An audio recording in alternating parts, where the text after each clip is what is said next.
Imagine this. A father's world shatters when his young son vanishes into thin air at a crowded baseball game, leaving behind only echoes of laughter and a desperate search that yields nothing for 9 agonizing months. Then, in a moment that defies belief, a simple glance inside a trusted friend's cooler unveils a clue that unravels a web of betrayal, envy, and hidden horror. This isn't just a tale of disappearance. It's a gripping story of resilience, deception, and the unbreakable bond between parent and child. Welcome to our channel, where we dive into real-life inspired narratives to enhance your English skills, blending suspense with vocabulary lessons, idioms, and life wisdom.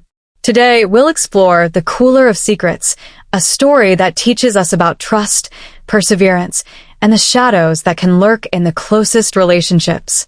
As we narrate, I'll pause to explain advanced words like agony, intense pain or suffering, and idioms such as vanish into thin air, disappear completely and mysteriously, helping you build your language prowess while reflecting on universal truths. In the quiet town of Gardner, New York, nestled amid rolling hills and dense forests, Dan Hartman lived a life that seemed picture-perfect until one fateful afternoon at the local ball field. Dan, a devoted single father in his late 30s, had always prioritized his son Robbie's passions, especially baseball. Robbie, a spirited 12-year-old with sandy blonde hair, bright eyes, and a natural swing that made him the star of the Ridge Runners team, was the light of Dan's life. That day, the game had been electrifying. Robbie hit a double in the 4th inning, his asthma held at bay by his trusty albuterol inhaler, and the crowd cheered as if he were a major leaguer. But as the game ended, chaos ensued. Parents chatting, kids scattering, and Coach Mike Lacier, Dan's best friend and a former NYPD officer, packing up equipment. Mike, in his early 40s, with a heart stent from his stressful police days and a tragic past, his wife had died from dengue fever, leaving him to raise daughter Millie alone, was the epitome of reliability. He often brought his blue cooler filled with cold drinks for the team, a small gesture that endeared him to everyone. As Dan mingled with other parents, Robbie headed to the changing room, or so Dan thought. Minutes turned to hours and panic set in. "Where's Robbie?" Dan shouted, his voice cracking with fear. Searches combed the woods, flyers plastered every pole, but Robbie had vanished without a trace.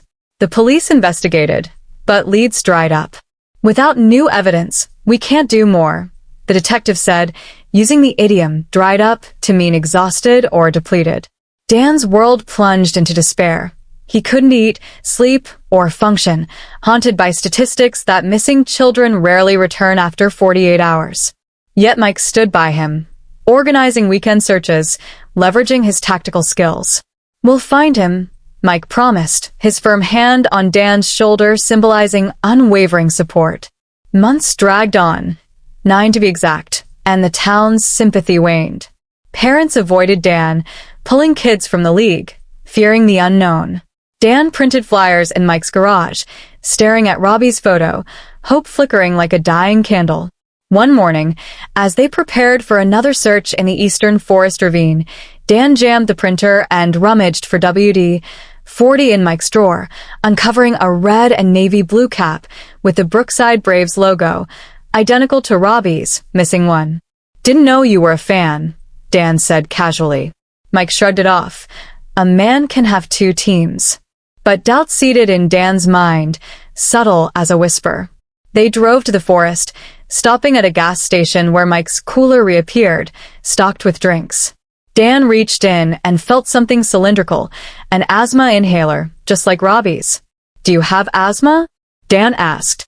Mike faltered. "It's Millie's. Diagnosed last month." But Dan noted the hesitation, the flash of fear in Mike's eyes. Vocabulary note: faltered means to hesitate or lose strength, often in speech. As they hiked, Mike suggested a gun for wildlife, but a ranger forbade it. In the ravine, Dan slipped, and Mike paused before pulling him up. A deliberate delay? Back at the car, Mike refused a drink, snappy and tense. Dropping Mike off, Dan met Millie, who seemed confused about asthma talks. Later, Fulfilling a promise for a baseball card, Dan returned to find Mike speeding away. At the house, Millie held a pink dry powder inhaler, not the blue one from the cooler. "I don't keep it cold," she said, exposing Mike's lie. Suspicion mounted.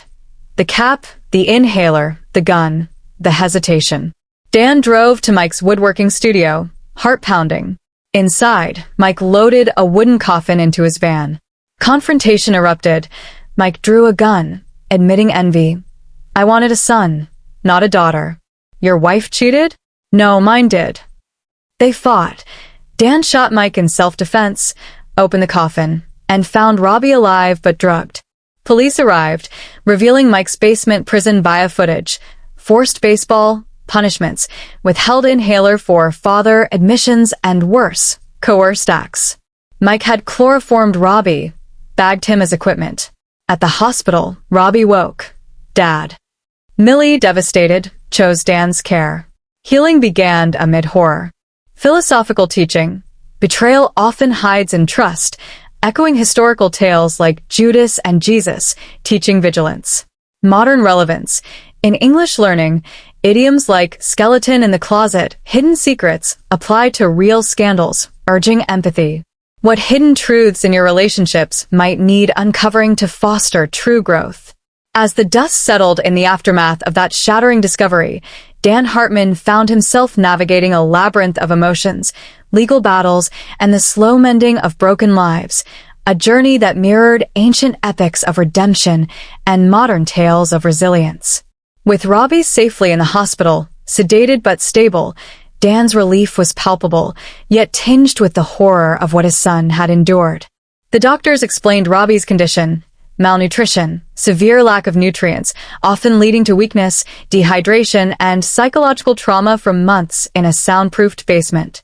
"He's resilient," Dr. Lana said, using resilient to mean able to recover quickly from difficulties, a word that echoes in English literature like in Shakespeare's Survivors.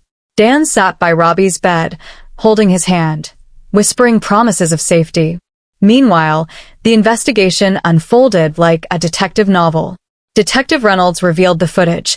Mike forcing Robbie to swing bats, punishing errors with isolation, and cruelly withholding the inhaler. During asthma attacks until Robbie choked out, "You're my dad." Worse, coerced inappropriate actions stemmed from Mike's twisted envy, historical parallel to King Herod's jealousy in biblical stories, where power and desire led to atrocities. Mike's confession trickled. His wife's infidelity during NYPD nights fueled rage. He saw Robbie as the son he craved, teaching baseball to make him a man. The abduction was meticulous, leveraging police knowledge, chloroform in the dugout, equipment bag as disguise, casual exit. "No one suspects the coach," Mike sneered in custody. Dan grappled with betrayal. "How could my rock do this?" Idiom grapple with means to struggle intensely, as in wrestling with ideas. Millie, innocent and shattered, sobbed denial. "Not my dad." CPS arranged temporary placement with Dan after checks, recognizing her trust in him. "Your family now," Dan told her, fostering unity amid chaos. Court proceedings loomed. Mike faced kidnapping, abuse charges, life in prison. Dan testified, voice steady, drawing on inner strength. Robbie's therapy began. Art sessions to express trauma, English phrases like bottled up emotions, suppressed feelings taught in counseling. Millie joined, bonding over baseball cards, healing together. Community rallied anew, ashamed of waning support. Dan reflected philosophically. Trust is fragile, like glass. Once shattered, it reforms with scars, akin to Stoic wisdom from Marcus Aurelius, urging virtue despite pain. Modern tie. In English learning, narratives like this build vocabulary for discussions on mental health, using terms like trauma, psychological injury. Historical element. Similar to Lindbergh baby kidnapping in 1932, highlighting parental anguish. As Robbie whispered, "I never stopped hoping," Dan vowed protection. Universal wisdom. Forgiveness doesn't erase pain but frees the soul. How might forgiving a betrayal in your life lead to personal liberation and growth? With Robbie's discharge from the hospital marking a new chapter, the Hartman household, now including Millie, transformed into a sanctuary of recovery, blending tender moments with the harsh realities of rebuilding trust and identity. Robbie, physically frail but spiritually unbroken, returned home to his unchanged room, trophies gleaming, comics stacked, bed unmade as if time froze. "It's like I never left," he murmured, but his eyes held shadows. Therapy sessions unveiled horrors. Mike's training involved endless drills, punishments for refusing paternal claims, and isolation in darkness. "He wanted me to forget you, Dad," Robbie confessed, tears flowing. Dan listened, heart aching, explaining vocabulary like unveil, reveal something hidden, to help Robbie articulate pain, an English learning tool for emotional expression. Millie, adapting to her new life, struggled with guilt. "If I'd known," Dan reassured. "Innocence isn't complicity." They attended joint counseling, where idioms like carry the weight of the world, bear immense burdens, described their loads. Historical tie, like Holocaust survivors' testimonies, sharing stories heals, teaching resilience. Mike's trial gripped Gardner, evidence mounted, footage, inhaler DNA, chloroform traces. Dan faced Mike in court, stares locking. "Why?" Dan asked. Mike's envy spilled. Wife's betrayal, daughter, disappointment, Robbie as ideal son. Sentenced to life, Mike's fall echoed Icarus's hubris in Greek myth, flying too close to the sun of desire. Community atonement, fundraisers for child safety, baseball league reforms. Dan coached temporarily, emphasizing vigilance. Philosophical depth, Aristotle's golden mean, urges balance and trust, neither naive nor cynical.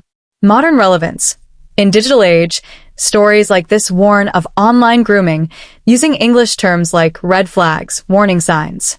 Robbie and Millie bonded over games, Robbie teaching her swings. Like this. Laughter returned, fragile but genuine. Dan pondered wisdom. Pain forges strength, like steel and fire. English lesson, metaphors enrich narratives as in forge, shape through heat, figuratively build character.